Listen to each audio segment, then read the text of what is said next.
to another episode of the Piano Pod. I am Eric Hunter. I'm Yukimi Song. I'm Clara Zhao. The Piano Pod is a monthly podcast where we interview some of the brightest talent in the industry. Each episode features a guest speaker who is making bold new innovations that may change the way we play or teach piano. Our guest of last episode was Mike Grande, who is a creator of the pioneering video conferencing platform called Rock Out Loud Live, which could reshape the way virtual music lessons are taught. If you're teaching or taking music lessons online right now, you should definitely check it out and let us know what you think. If you want to find out more about us and why we started this podcast, we have an introductory video on our YouTube channel and the SoundCloud channel, where you can also catch up on the previous episodes. The links are in the description below. Today, our guest is Chantal Balestri, a performer, teacher, and organizer extraordinaire. Chantal, how are you doing today? Hello, Eric. Hello, everyone. Thank you. Hi, thank you so much for So good to joining. have you. So Chantal is zooming in today all the way from Italy, where she has been living since the beginning of the pandemic. Well, beginning for Americans, basically since March, right? Prior to that, she was in New York City here with the rest of us. And we will get to the story of how she ended up back in Italy a little bit later. But first, Chantal, can you tell us a little bit about yourself and what you do? Yes. So hello, everyone again. So I'm a pianist. So I have a career as a performer. I am a teacher. I teach in different institutions, even now in New York, but also in Italy right now. And I am also an organizer, promoter, manager of musical events. In fact, I have my own festival. Wonderful, wonderful. Thanks. So now that you're back in Italy, what's life like there? I'm sure it's a big change, right? That's a very good question. I mean, things are changing all the time, and I'm not just saying that because of the situation, but because it's really like that. Actually, a few days ago, we were having again a normal life, kind of normal life, of course, with mask, paying attention to all the measures we need to do now, right now. But the thing that changed a lot is the close the theaters. So. Yeah. Again, we are in the situation like in the United States in which we cannot have concerts anymore.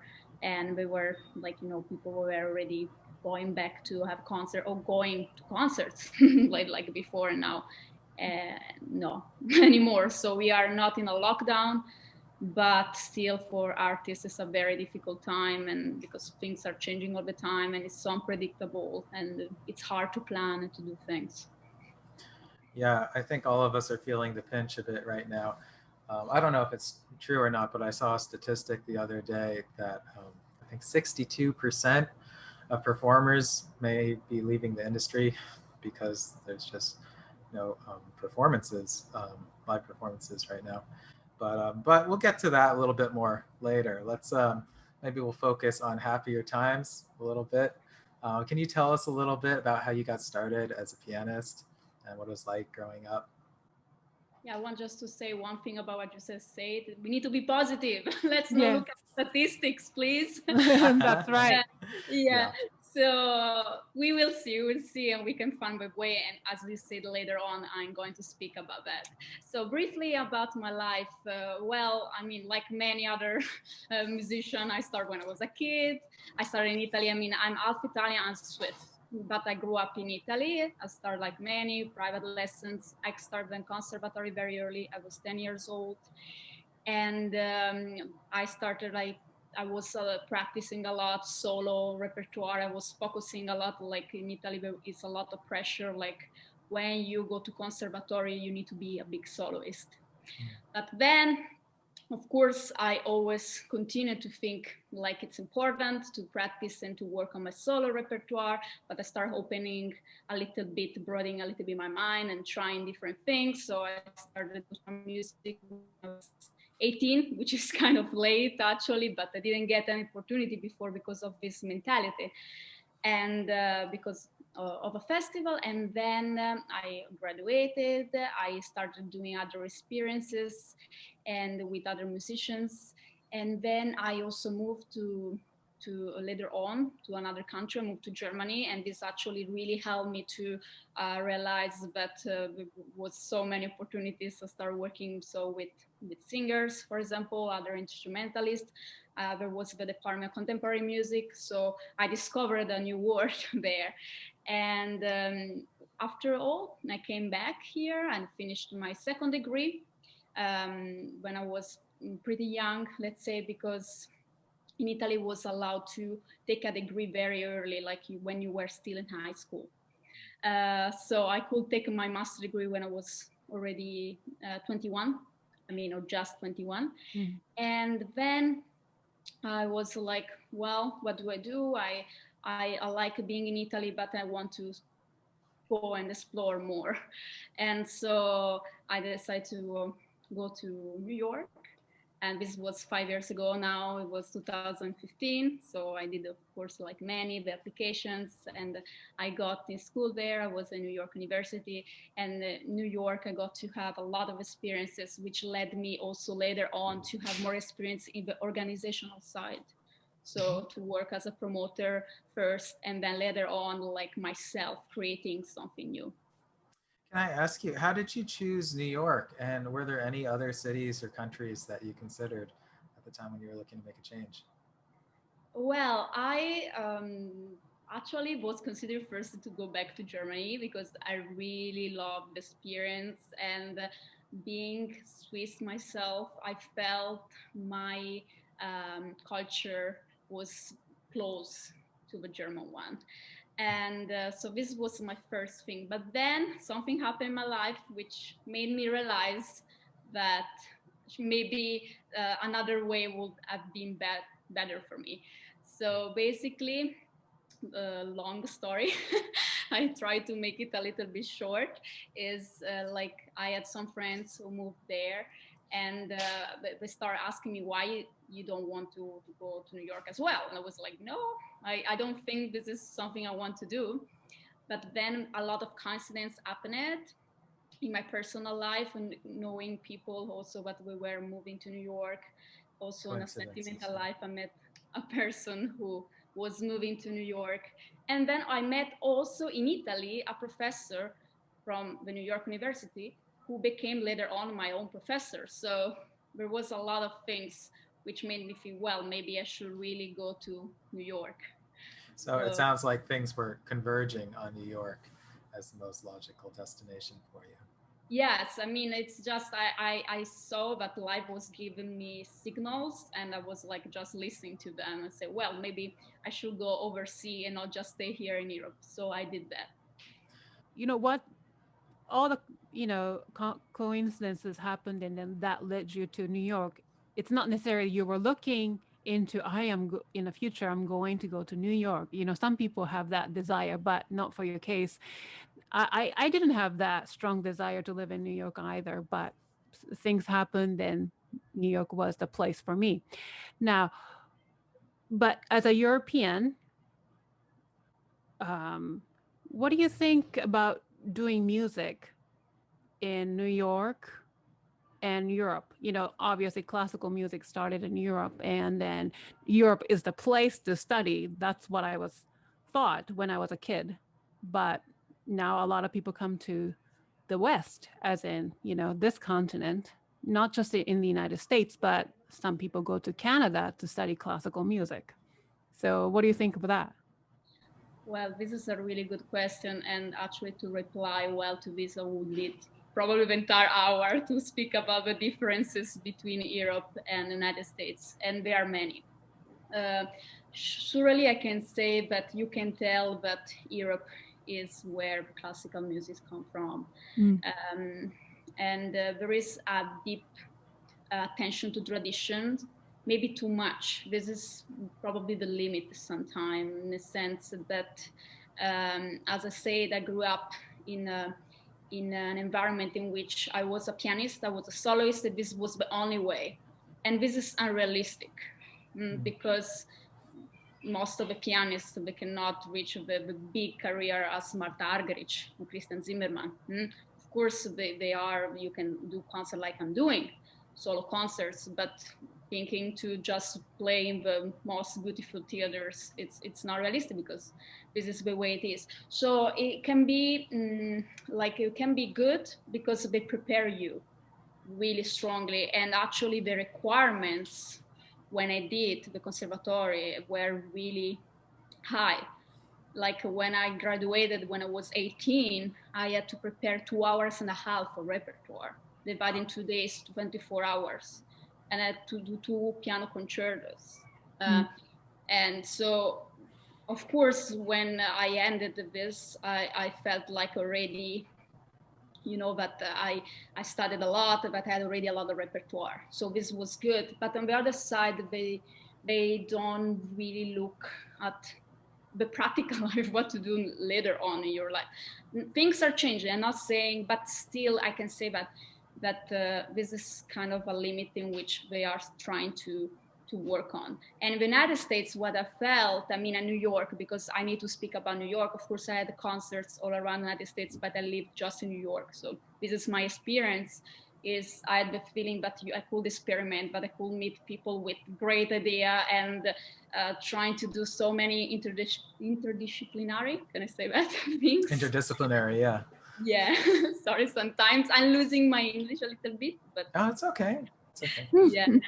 And so it's a good place to think bigger, to do some very beautiful projects. And so I felt really inspired. And actually, it's also easier then also to find some jobs. It's true. It's something to say, to acknowledge, especially for us pianists, in which it's very hard also to find job like pianist in orchestra.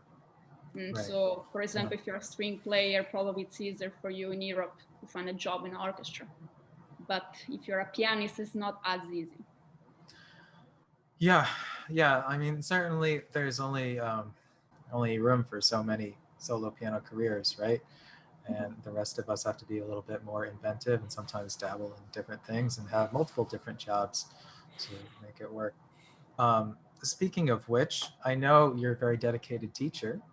Can you talk a little bit about your experiences with teaching? Yeah, so I really love teaching, as you said. And I started not right away. I didn't think when I was a little bit younger to do that. And it happened naturally, casually to start to do that when I got to teach in a public school in Italy first. And I was very inexperienced back then, like everyone when started, but immediately I felt like it was such a privilege to be able to help the new generation to love music and to appreciate, and to not just appreciate, but being able to play well and master the piano.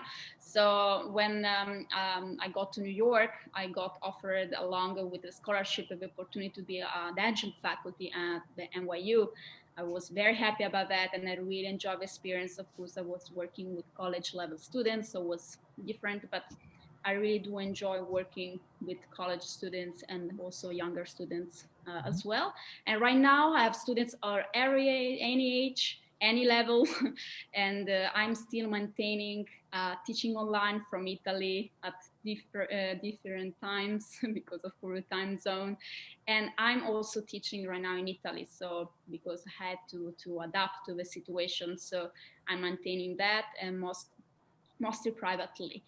And so this is basically what I'm doing. And during this time, so I work with my students in not just in piano, but I try to take the experience I took from New York, from what I learned in New York, to put in my teaching. So I really pay attention, not just technical repertoire side, but also I try to combine also compositional side.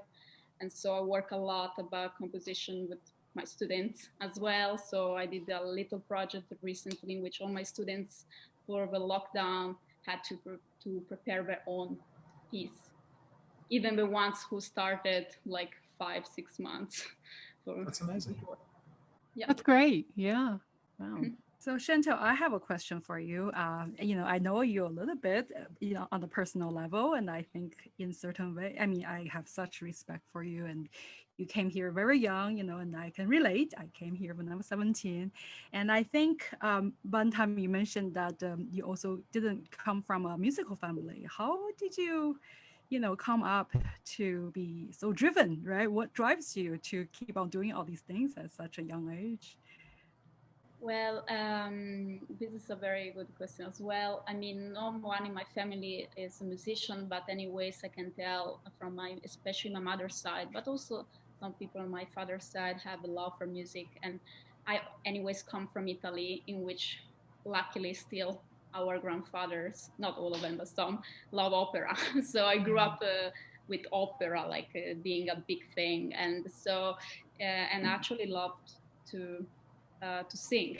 I wanted Wow. actually to be a singer, but I realized very soon I was a better pianist than a singer, so I continued with piano. And so what drives me, it's, I mean, I started playing piano in a particular moment in my life. I was very young. It was a hard moment because of familiar situation, and for me, music was my moment in which I could really enjoy my time with myself, and I was simply loving what I was doing. And so for my whole life, music has been always something for me, like this is saving me in any situation. And it's good in any case, even the worst situation, music is there for me. So I have this relationship with music. It's really part of me because of my previous experiences. So I just I just love music because of that. And then I saw later on how music can influence other people, how can it can be useful for other people, how it can really change life in a not just for our spirit, not just how I was when I was a child. I was thinking music was very good for feeling better, but it can Mm. actually really help you in a practical way. So yeah, so I'm really grateful to music, and this is what motivates me to go always on and to continue to be a musician and to be, let's say, not just a performer, but also a teacher and then also organizer. Yeah, I can see you're very passionate about this. So that's amazing. When the hard time comes, we always need this passion to drive us forward, right? Thank you for So sharing that. besides teaching in New York and performing, you said you were organizing events. Can you tell us a little bit more about that? Well, actually, my first big experience in organizing, I mean, I always had an attitude in a sense like I liked organizing things, even non musical things. Mm. And it's something like I always enjoy it since I was younger. So, also in school, when there was some project at school, I loved doing that. But let's say the most official thing I did was actually when I was moving to New York, because, as you know, the fees are a lot higher than European ones, and we don't need to worry too much about paying university fees. But it was a different story when I had to move to New York.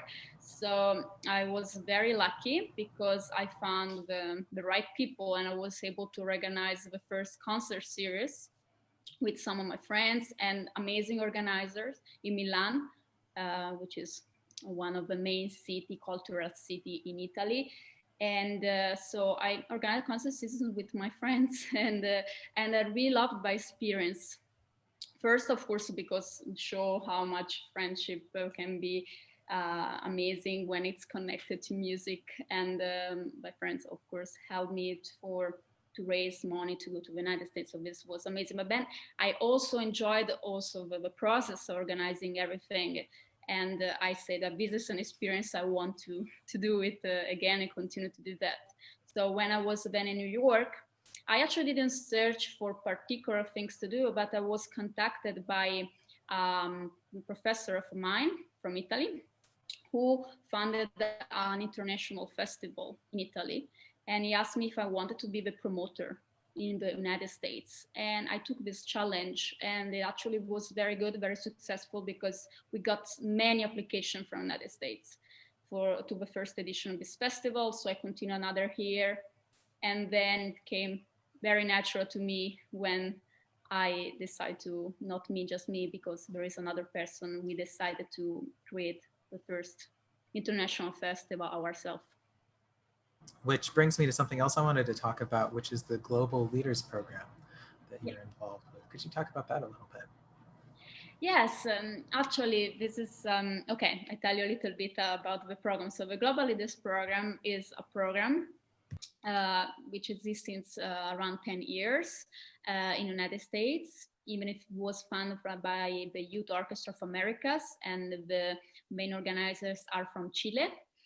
And it's very unique because it's for performers, so for musicians who have career as performing artists, but also are really into the social impact, in the sense that they are looking to organize, or they organize events which impact the society. So, and they have every year around 40 cohort members, and there is a selection process which is not easy to do.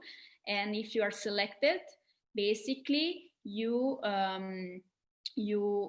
take lessons, actually classes, weekly with renowned university all around the world. Of course, everything is online, even before the pandemic, so it was already online school. And they help you, I mean, to work for your projects, and they give you the skills that you need to make this project happen. And it's amazing, not just because you have the opportunity to have these classes, but also because they give you the opportunity to meet. And actually they have a base in Chile. And in fact, I met all of the cohort members this January, right before the pandemic. And I was there 20 days, and we meet and we share all our ideas. And it was really an amazing moment, because you really have a chance to be surrounded by people who really have your same goals and really think in your same way, so which is not always the case. And then also they give you a lot of contacts. So in general, or around the world, of associations, like one very famous El Sistema, and in the different states, and they are able to, I mean, help you to reach your goals also throughout the help of these associations. So I was very lucky to be part of this last year, so the 2020. Unfortunately, I had to leave because it's not I had to leave. I took the decision to leave because of the pandemic. I had a big project I wanted for my festival to happen, but it was meant to be in person. So I felt like I could not comply what I really wanted to do. So I decided to put this on hold, and I'm actually back right now on it. And so I'm going to continue with my project for this 2021, hoping that this year we can do in person. If not, anyways, I will do it. Right. If it's not even this year, I'm just waiting to continue to work on the festival. And yeah, so, and I'm very happy to be part of this program. Let's get to the elephant in the room, which is the pandemic, because I know it's been difficult for all of us. But you have a really interesting story. So you were here living in New York, your family is in Italy, and tell us about it. What happened? Well, what happened? It happened like, yeah, I had to make a big choice on what to do. So in order to understand better why I decided to go back to Italy, I need to explain a little bit about the situation. So as you probably, many of you know, Italy was the country most affected by the COVID after China, and the first one after China. So I was in New York. It was the end of February, basically, and I was looking at the news, and I started, of course, to freak out because I saw that this was happening, and nobody knew really what was really going on. And I remember thinking that this was happening in a very small town in Italy, and I was so surprised. I was like, how this is possible that this is happening in such a small place in Italy, and it's not happening in a big city like New York, in which everyone comes from everywhere in the world. So I was just surprised, and I was feeling very stressed. And I remember I was speaking with my roommate and with some friends in New York, saying this is very wrong. I don't know if I can say very wrong, but there is absolutely something that I don't understand, because probably this virus is already here. I'm pretty sure the situation is like that. So I started feeling very uncomfortable going around, taking the subway and see so everything like nothing was happening, and I started feeling scared. And so I didn't enjoy anymore going to work. I didn't. I didn't feel like it was right what was happening. So um anyways, I didn't think back then to leave until I saw a discussion by the president. It was in the middle March, saying that in 2 days he would have closed the borders with Europe, and people could not come to Europe anymore, and from Europe, sorry, could not come from Europe anymore. And so I was like, in the beginning, I didn't really react, but then the day after, I woke up feeling, okay, I think things are getting bad, even because, of course, New York University closed. So I had to do lessons online. I had to have a concert, and they didn't want to cancel it, and I was the one pushing to cancel it. And I was sure things were going to close very soon. They had no other possibilities. And I was like, well, the president is going to close the borders. I will be blocked here. Do I want to stay here and not be able to see my students in person and being alone here in New York, or it's better to stay in Italy with my family? So in less than 24 hours, I bought a ticket and I was on a plane and leaving. And I honestly didn't expect to be so long. I thought like I will be back in 1 month and 1 month and a half, but actually now it's 7 months. I cannot even believe 7 months have passed. And the fact is that I'm not back in New York simply because I'm not allowed, because all the visa for worker right now from Europe are not allowed in the United States. So even if I would like to go back now, I cannot. And that's our loss, isn't it? Yeah. So it makes me think that during that time, it was a very scary time because nobody knew what was going on, and we were missing pieces of the story that we have now. Maybe you were lucky to get out when you did. What has it been like living in Italy since you got home? Well, first, like I think for many people was like, what's that? what I was in New York in the middle of so many things. As I said, I was organizing. I mean, not organized. I was going to perform in a concert. I was doing so many things in New York, and then the day after, I'm in lockdown in Italy, in the middle of nowhere, because really my house, it's in the nature. There is nothing around, and so I was like, no, this is a very strange situation. And so in the first 2 weeks were very hard, but then I started doing the activities I told before, and I started finding energy.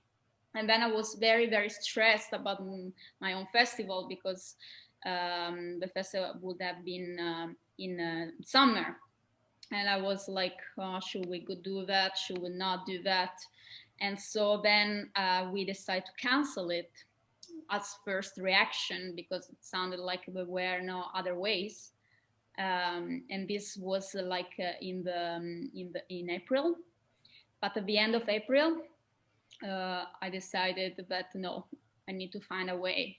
I cannot let that all the work I did, because you work the whole year to make it up in a festival of 10 days, really. So I didn't want this to be thrown away, and I said I need to do something. And so I took the advantage of the lockdown, because the fact I was blocked home, I could not do anything else, and I worked really so many hours all day on making it happen. And in 2 weeks, a new version of the festival was ready online. And this happened so in the middle of May. Yeah, I think that's really incredible. I mean, now, many months later, we've kind of gotten used to the idea of doing everything musical online. But in the beginning, when Zoom wasn't even an established platform and everybody was kind of transitioning, and musicians were just standing around with their hands in the air, being like, "What do we do?" Basically, most of the summer festivals were canceled. So I feel like you were really a pioneer in figuring out how to move things online and keep going. I want to know what good, like what's the positive of this whole experience. I mean, I feel like that's going to be so inspiring for the younger artists, right? Like we are always trying to drive ourselves and work so hard, and it is hard. It is so hard, and for you, you're still, yeah, so working so much and motivated. So what is the positive of all this experience? Positive, you mean? Yeah, the positive The positive. experiences. I mean, of this pandemic, the positive was the festival. Because Mm, honestly, I think that we didn't realize back then, but because of this online edition, I think we upgraded, if I can say that. We reached a next level. And how? Because this was the challenge to move up on a festival online. I had to change things. Okay, they could not happen like normal life, but instead of doing the same thing, we try to find opportunities which normally we don't have.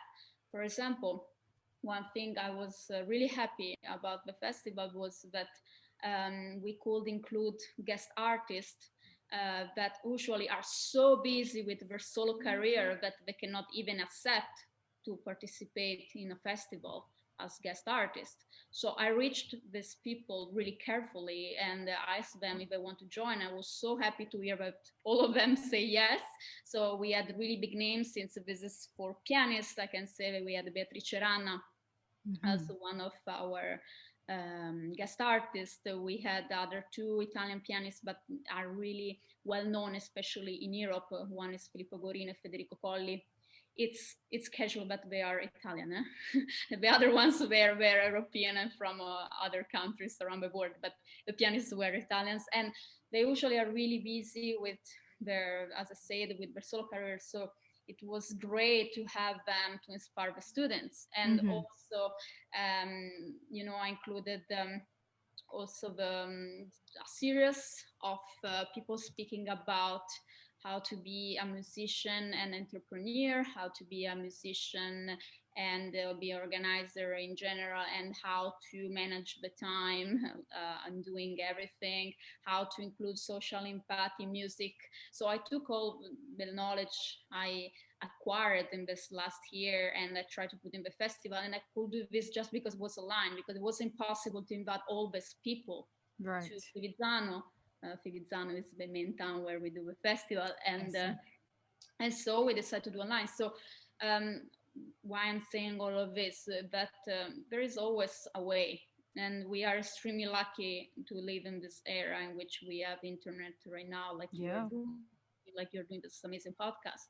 We could not do that. We just need to find the best way to do this. And also you can always find a different opportunity. On a personal side, I'm here, I'm in Italy, and it's hard because uh, in Italy in general it's very hard finding jobs. Mm, And if you find jobs, uh, it's not really rewarded. Let's say I that. hear you. So it's hard, but anyways, what you can do, I'm applying to as many jobs as possible, and Mm, right now I'm applying to conservatory. For example, in Italy there are many opening. Luckily there are many openings. that's So great. I'm seeing, I'm also in Europe, so I'm trying to readapt, because I would like to go back to New York, but I'm not Mm, sure. Everything is so unsure right now. So you just need always to search for some plan B, but doesn't mean that is something that you don't want to do. It's just it's something different, but right. you're expecting. And this is, yeah, so never think, oh, there is no way. There is always a way. You're such a fighter. That's very inspiring for so many people, I'm sure. Yeah, that's great. So I hope you will come back soon, right? Is that the plan still? Yeah, I mean, as I said, I would love to, but it all depends on how this travel ban is Mm, going on. I mean, if it's changing, it's staying the same, I have no idea about this. So this is why I don't want to just wait, because hmm I did this mistake, Taking and actions is I think great. many did this mistake, not just me, about people from other countries who doesn't live anymore in the United States, Hmm and to just, okay, let's wait when but it makes no sense. So this is why I'm applying to many jobs, and then I will take a choice Right. whenever I get the chance to go back. I will decide then. Amazing. Just keep on taking actions. If there's a dream, there's a way, right? So Yeah. perfect. Do you have any advice for young artists coming up? Oh wow, it's yes. I actually have many, and many I think they are from just what I just said to Clara right now. hmm I mean, my advice is, of course, to be dedicated musician if this is, of course, your goal. If you want to be a musician, of course, you need to focus on practicing and practicing. It's the first thing. But to be open to try new experience and not be afraid. If you don't feel comfortable, it's fine. It's fine. Every time we try something new, it's you are never ready for real. So just go with it, and try also to I know that it's hard if you're shy, but if you see something interesting, uh, don't be afraid to go to the person who think it's organizing this event, or to speak with someone you think might be interesting for you to know. The worst thing might happen is someone saying no or not really replying to you, but it's almost never the case.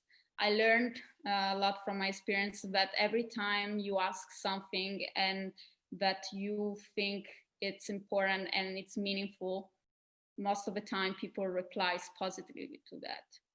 And so just present yourself for who you are, and really try to see what to explore and see what you like the most. And yeah, trying something new, and both on the performing side, which means with repertoire, explore with repertoire, explore with playing with other people, explore with playing in different ensemble, and also with I don't know, with dancers, with artists in general, um, and also explore in outside the just the performing. And then of course you everyone is different and will find what's the best. hmm Mm. And we also recognize your limits, and what are your qualities, which is very important, because knowing your limits is important.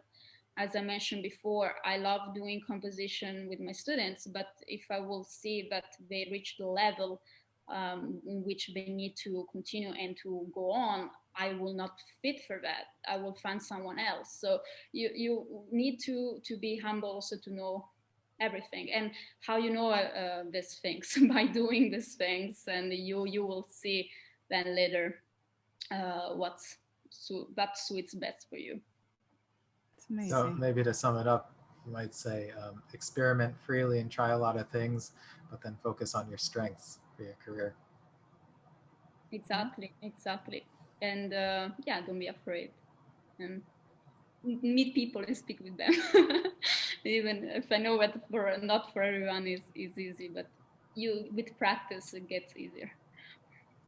So something. I'm just curious. Yeah. Sorry.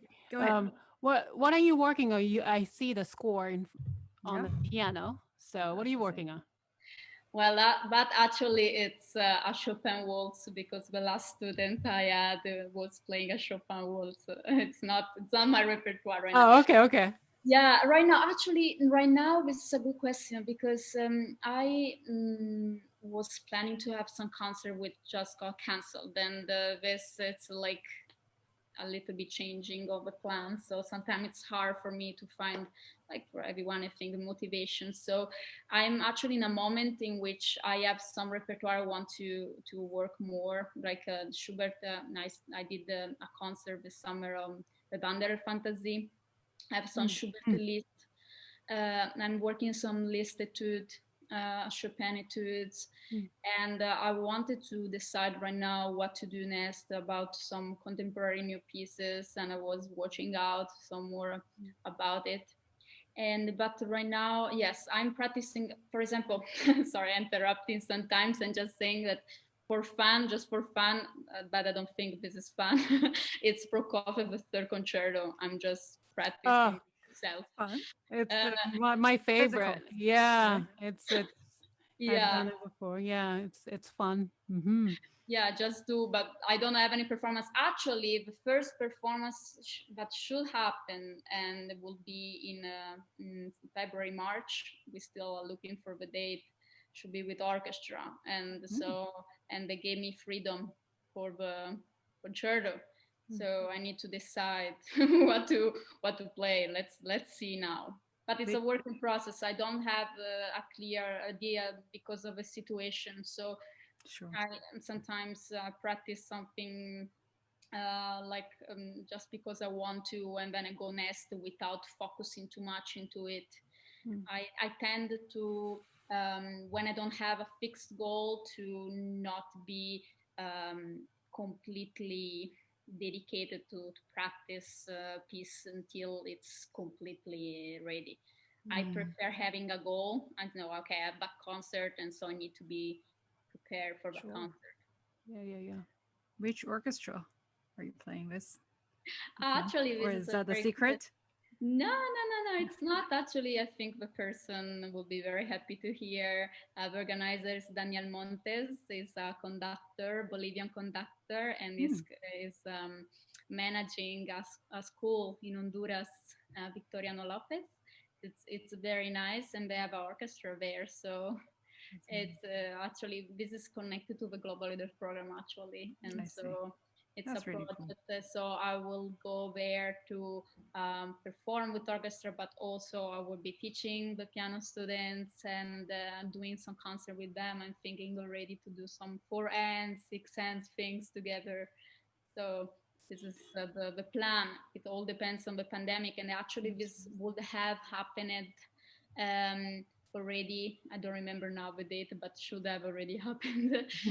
So we had to yes, in September. You see, I'm forgetting right now because so many things got canceled and we postponed, and other things are going to be postponed, but still they are not able to provide me any date. So I'm here waiting for that. As a woman, as a female professional, so what do you feel the difference between on this continent, currently where I am, in Europe, but even in Europe, you said you studied in Germany. So Germany and Italy are completely different in terms of that gender dynamics, traditional versus modern, but contemporary, right? So what do you think? What do you think this gender dynamic contrast in the United States and where you are right now, let's say? Wow, this is a very important question, and I need carefully to. It's not easy to express carefully what I would like to say. Okay, there are differences. I need to say that as an introduction is I always try to fight this my whole life in the sense that I try not to think when I'm working as a professional that there are genders differences, which doesn't mean that there aren't. Of course, I'm not saying that, but I just say that I never found that there are way in which women should act and men should act. I just be myself. I don't mind if I'm a young woman. I always did what I wanted to do. And if someone was a little bit like talking to me in a sexist way, like you are a woman, well, for me that person disappeared right away. Sure. So I honestly felt always very confident with myself. I never really care about that dynamic. This doesn't mean that things didn't happen, and happen. Actually, I had quite bad experiences. And I'm sorry to say, sad to say that in Italy, especially in Italy, and with Italian people, because something also in the United States happened to me, and I was in bad situations. And like, you know, for example, in the United States, there is this strict way in which professors should not date or have anything with a student. I know it's an uncomfortable topic, but in Italy, this is actually happening, or a lot of professors flirt with students, and something that's still happening now. And I had this experience with more than one professor, more than once, and it's just bad. And unfortunately, it happened more in conservatory, in the music school, than in my school, normal school. And this is bad, and I hear these stories happening all the time. I just have a friend who shared with me about it, and what happened now to her with a professor in conservatory. So, and the thing is that if it happens, it's very hard to find a way to protect yourself, let's say that, because there is still not uh, culturally a way how to say that this is not okay. People still don't think this is not okay. And in United States, I think this is stronger in the opposite side, in which means that, of course, there is a lot of attention to that, and I'm very grateful to that. And so at least these things doesn't happen, let's say. So I'm speaking now when you are a student. This is the risk when you're a student.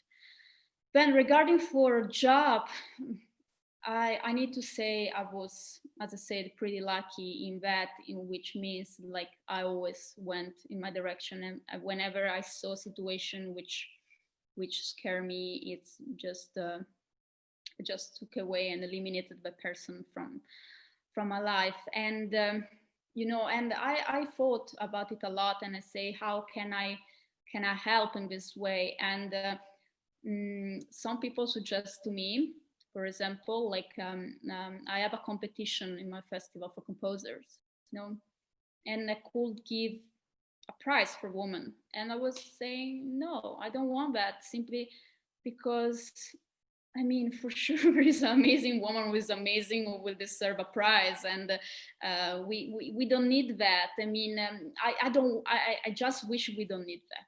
This is my opinion. I know it's maybe unpopular, Yeah. No. but I don't want because to have a special prize because I'm a woman. I want to have a prize because I'm a good composer, and she should deserve that anyways. So we decide to make it anonymous, okay, and of course one of the winners, three winners, was a woman, because simply because she was just doing great, and we didn't have to do anything to this to happen, you know. And but I realized that actually there are other countries in the world in which the situation is a lot worse. So at the end, even if I see that things are not good and can be a lot better, and they should better in terms of wage, no wage income, being paid fairly, and other things. Uh, there are situations in which are worsening around the world. So one of the projects I'm working in right now is trying to collaborate with some association like in Afghanistan and in Dubai to bring women in music here. Wow, amazing. Because that's different the situation. It's sad to say, but just because it's harder for them to get opportunities. So for me, it makes sense to empower them more and to help more this woman from this country. For the rest, I just hope that, and I'm fighting this every day just by showing what I do, and I could be a man. I don't know if I can say that. I just love what I do, and I don't feel like I need to prove anything because I'm a woman, just myself. And I just wish that everybody would acknowledge that. Salve a tutti, sono la direttrice artistica del Lunigiana International Music Festival.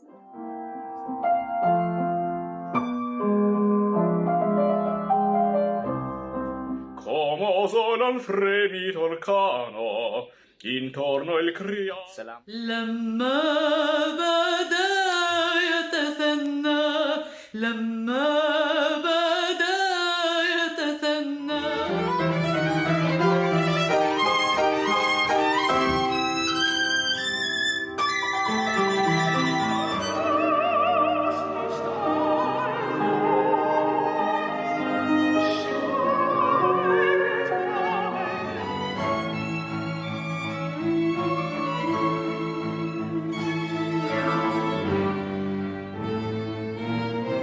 So Chantal, what was the name of your festival again?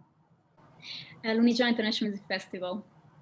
It's the name of Lunigiana is the name of the region in Italy, in the North Tuscany, where this is happening, and it's called Lunigiana because we literally go all around the region to do concerts with our students from all around the world and teachers. They perform together, and in 10 days, and we actually have 18 concerts in 10 days, so it's pretty intense, and it's just amazing because it's all in the nature.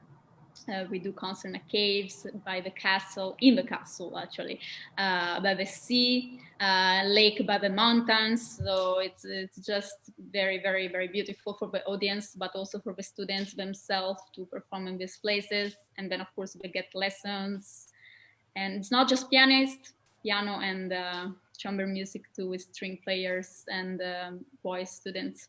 So this is basically the festival. It sounds absolutely magical. Like And heaven.